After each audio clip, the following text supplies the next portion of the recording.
This episode of Capes of Lunatic Sidekicks is brought to you by Tweaked Audio. To get awesome headphones, go to tweakedaudio.com and use the coupon code Southgate to get 30% off, free shipping, and a lifetime warranty. Or you can get there through the link on our website, southgatemediagroup.com.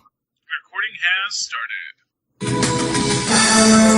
Hello and welcome to the Angel Chronicles. We're here to discuss Angel Season 1, Episode 21. I am Phil, and that fiery redhead over there is...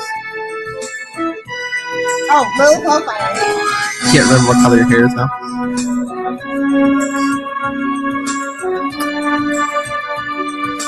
Or is it blonde? Adjust your screen so it is blonde. Well, when the sound's on, your little box down at the bottom there. But, alright, so... We're discussing the penultimate episode of Season 1. Get some Are you happy? Penultimate. Ooh, take a shot. This big is the word of the day. Big words. And does it feel good in your mouth? Oh, wait, that was last episode. So smooth and silky. Anyway... So, the question before us tonight, what would it be like if Matt Murdock was a female and evil? Wait, I feel like we do have somebody in the Marvel Universe that is literally the Daredevil opposite. Who? Lady Bullseye? Right? Basically. Well, kinda. I don't think she's blind. I mean, this chick in this episode basically had radar sense, didn't she? Yeah. Okay, so missed opportunity to name this episode 3 Blind Mice. Very upset. Very upset. Or see no evil. I'm saying. Blind date, when it's about 3 kids in danger, I'm just saying. Yeah. We dated a 16-year-old Slayer, so how about we just... So, I mean, I think we're right. It should have been see no evil. Or, Lindsay. This is a Lindsay-centric episode, let's just be honest. I was happy for it. Cause, and don't forget to get the drop for this, Christian Kane can get it. I'll send that right over to his agent. Oh. The librarians. I think it's done, but... Yeah, anyway. But this was young. This was young Christian Kane. You know what? He's one of those guys, though, that ages with, like wine. Yeah, I mean, he doesn't look bad now, but I mean... You know I don't like youngsters, so he's perfect age for me now. Just throwing that out there to the universe. Anyway. That's right, guys. Get your walkers and get over to Lil Hellfire's house. Don't forget your tennis balls on the walkers. Slippery surfaces. Anyway, so this is kind of a weird episode. Yeah, because, Lindsay was, on Team Angel's side for a while. For, 2 minutes. Gunn shows back up. We're really starting to set up Wolfram and Hart. We get a good hard look at the base of operations. We see one of the senior partners, Howland Manners, which is my favorite senior partner. I think the only one we actually ever meet. I think so. So yeah, and then it opens with at nighttime, of course, with Angel on patrol, where he encounters a woman wearing sunglasses and a cane, a white cane of blindness. She uses her cane as a weapon, and I start getting Daredevil and Elektra flashbacks. I know. The whole fight then. Although this episode came first. True. That's right. And I am a fan of the Ben Affleck Daredevil movie. I don't know if I've told you guys this. I stand behind that movie. So, between the blind chick and the actor who plays Lindsay, they should have just called this episode Kane. Ooh, Citizen Kane, maybe? What? Citizen Kane? Anyway. This lady's name is Vanessa Brewer, and she's a career criminal, and she kind of has been doing Wolfram and Hart's, dirty work. We can tell because they're representing her pro bono. And she basically, didn't they say she took her own site and then had, monks train her or whatever? Yeah. Well, you know what? Kind of giving me a Cassie vibe, maybe, even. Just a little bit. You know, because they love Batman. Secretly in the Angels writers room. So anyway, yeah, so it's just like, okay, I guess where Lindsay thought he drew the line was kids, but apparently not. What do you say not? He changed his mind after all. He's still, spoilers for next episode, he's still working for freaking Wolfram and Hart, so it's like... Yeah. You do have to be careful about what cart you attach your horse to. Your cart to what horse? Yeah. Cart to the horse, yeah. There you go. But you can't make him drink. Ah! But yeah, so, he's always been kind of a wishy-washy character from this moment on, too. And I just have to say, one of the best character arcs, and he gets his ultimate comeuppance. And I love Lindsay's arc. It's so fitting. This is like Angel's nemesis. Like, I just wish that Christian Kane had more, more time. He went off to do side projects, which is why we don't see him, why he leaves and the whole thing. He had other things to do. But they were literally setting him up to be his arch nemesis. Yeah, but do you think he's really wishy-washy, or do you think it's kind of like Holland was saying here, he's like strong-willed, and it's basically, I'll do what I want. No one controls me. Well, maybe. But I always just felt he was wishy-washy. Yeah. Like, had his childhood gone another way, he obviously wouldn't be there. The bag took my father's house, and he smiled the whole time. I love like Angel's just like, sorry, I dozed off there. Although he did call Angel out, because we know he comes from a well-to-do family. Mm-hmm. And he was the louse of the bunch. So, yeah. bitter! And you had servants until sour you grapes! Sour grapes! Alright, Titans. No, that's what that conversation kind of came off. I know. Oh yeah. It's just like, okay, I see you. Well, I think that whole conversation there is just the two of them just back and forth going F you. Yeah. They're definitely having a male member measuring contest. Mm-hmm. So yeah, I don't know, man. Like, I wish they would have gave Lila a little more time too. Like, I like Lila. Mm-hmm. She's more pragmatic and she's not as wishy-washy. She is dedicated to her evilness.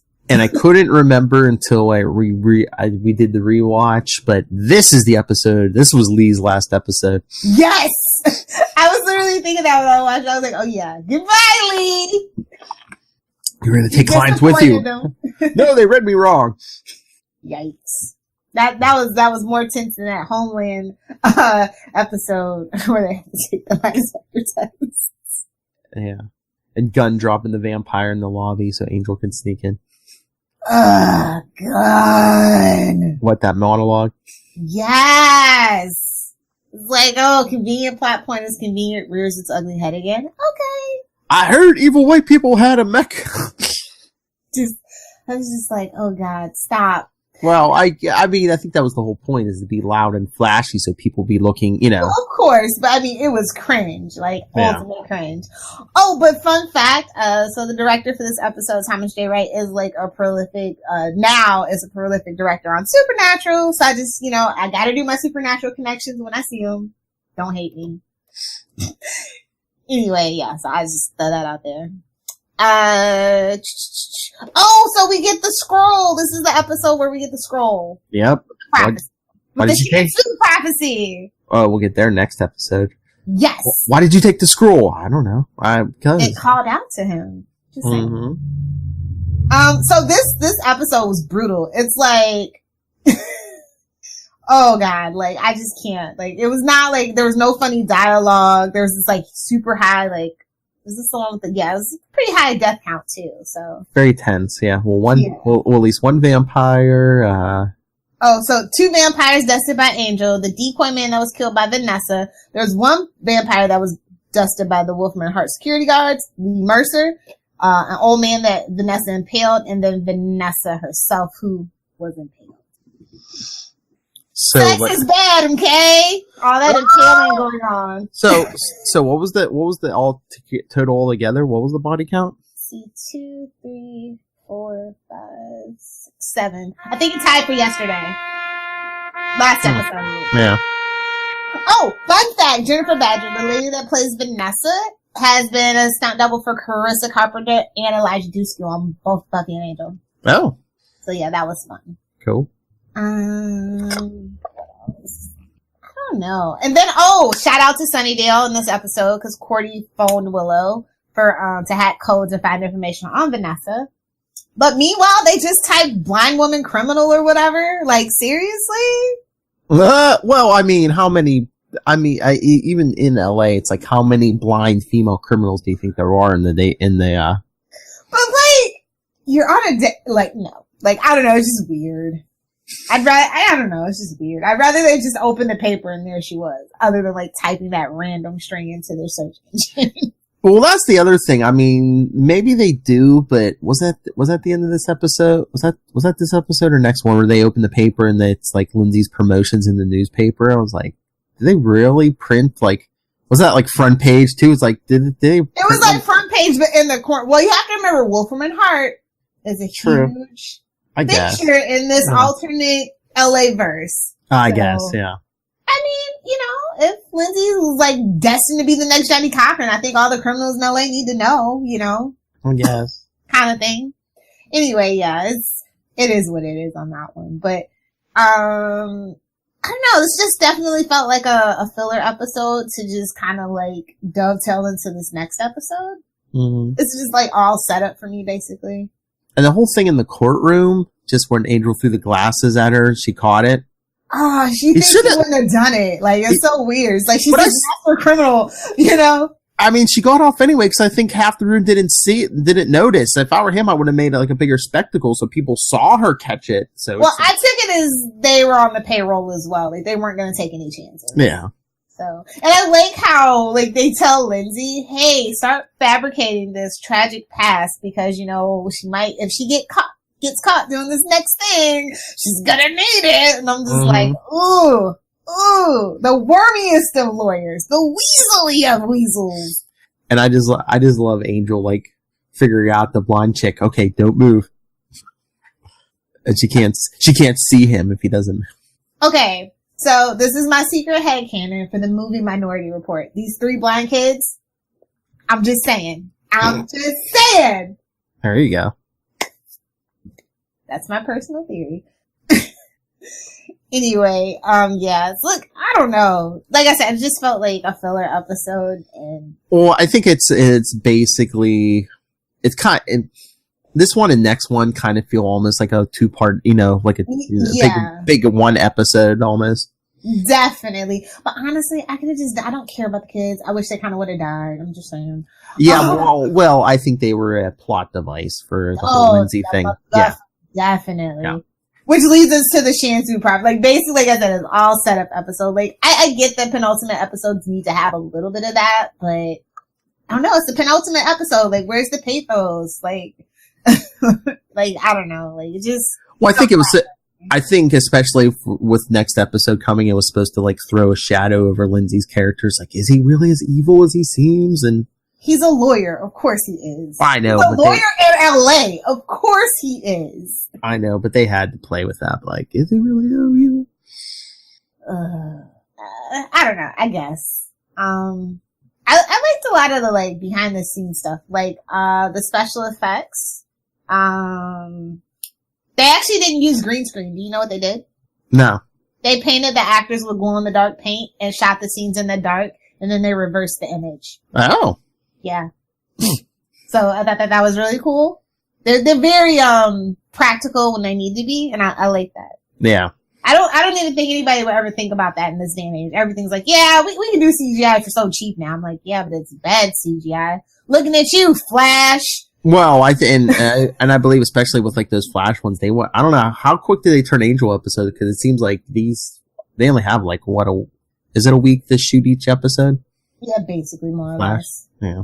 Yeah, but they use a lot of the re-rendered stuff now on the Flash and stuff. And yeah, I just wonder all this special if it speeds up the process to use it. Well, I mean, they shoot so far in it, like usually by the time a show starts, you know, actually airing for like 7-8 episodes into it. Yeah. So it's still a game of cat and mouse and catching up, though, definitely. Yeah. What else? There was like, I don't think there was like any pop culture references in this episode at all, or at least that I found. So that was something that was also a little off. it's weird because the date on the papers were from like April 28th, and I'm like, okay, just saying they're a little behind in that Angelverse. That whole crossover for Faith and Buffy really upended the timeline in this universe. I'm just saying. Yeah. Anyway, what else? That's pretty much all that I can think about. Like, it's just basically a lot of impaling going on in this episode. Hey-o. A lot of talking. Mm-hmm. Not a lot of action. Just not a penultimate episode that I kind of a penultimate episode that I'm used to in a show like this. Yeah, like I said, I think definitely one of the weaker penultimate episodes too in the whole series. It was basically a prelude to next episode. Yeah. Yeah. Sometimes feel free to just do a 2-parter, man. That's all I'm saying. Just clear the schedule.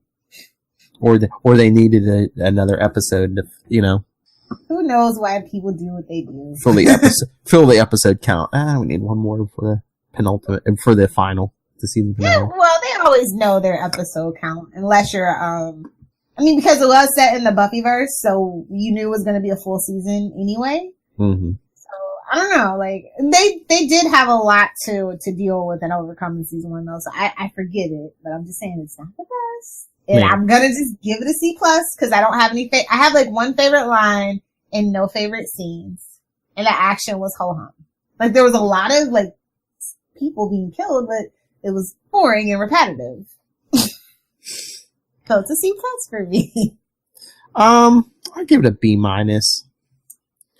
It caught my attention. Yeah, I know it wasn't like not a lot of action, yeah. But when you watch this one and the next one back to back, you kind of see it is better if you watch it back to back, definitely. Yeah. But my one favorite quote, Lindsay and Angel, that sexual tension is my everything. Lindsay, I get myself killed. That'll convince you I've changed? Angel, it's a start. I was just like, I see you. Or when he came back, or when Lindsay came back, didn't Cordelia, or he said something about, oh yeah, like he's back, and Cordelia's like, oh, we just thought you were dead.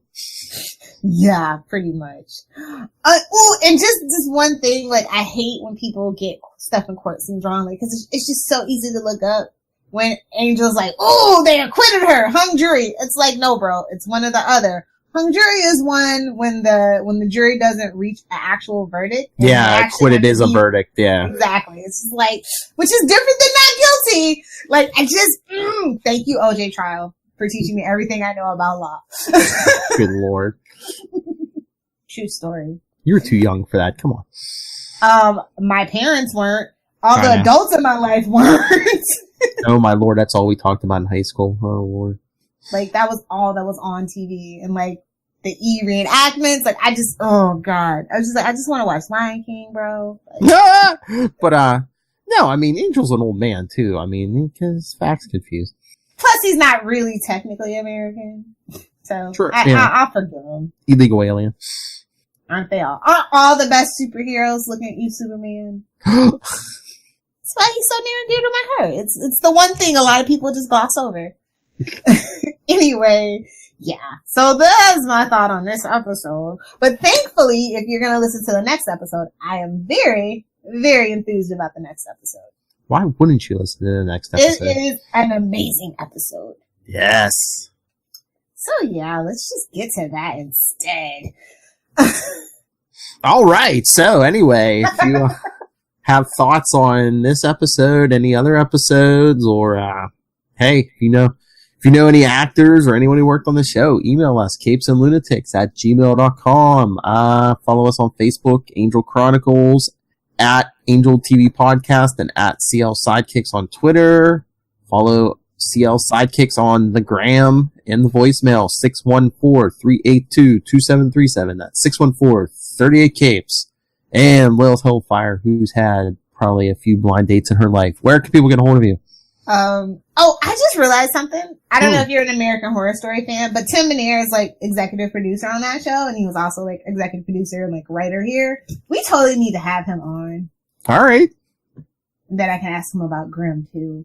So many questions. But anyway, if you nerds want to fight me or talk about the Arrowverse, because it's coming back Quick Fast and with a Vengeance, at Lilith Hellfire. For everything retroly related to Superman and Smallville, Save Me Pod on Twitter, Facebook, Pinterest, and Instagram. That's right. Speaking of the Arrowverse, keep an eye out for our specials on The Flash and Arrow season premieres and Newcastle crew returns. So With Legends! That's right. We'll be covering Legends episodes. That's right. This is not a drill. Gary is a regular. We might get our Bevo socks after all. Anyway. Yeah, where can everybody, like... What? Oh, whatever. No, I caught it. Okay. Oh, me? Yeah, you. Hey, Gelman, people need to reach you, not me, if they want an interview. That's right, Tim Manier. Lilith wants you. Email me, nightwingpdp@gmail.com, and on Twitter, I am at nightwingpdp. All right, is that it? Okay. So, On that note, this has been the Angel Chronicles. Where we help the helpless and the hackless as well. Join us on the podcast. Join us next week, and on YouTube, join us in a few minutes for the season 1 finale of the show and our podcast.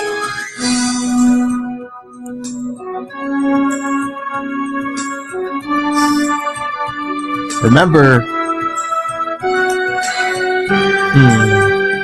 running out of blind puns. A priest and an rabbi walk into a bar. Man, they should have seen it coming.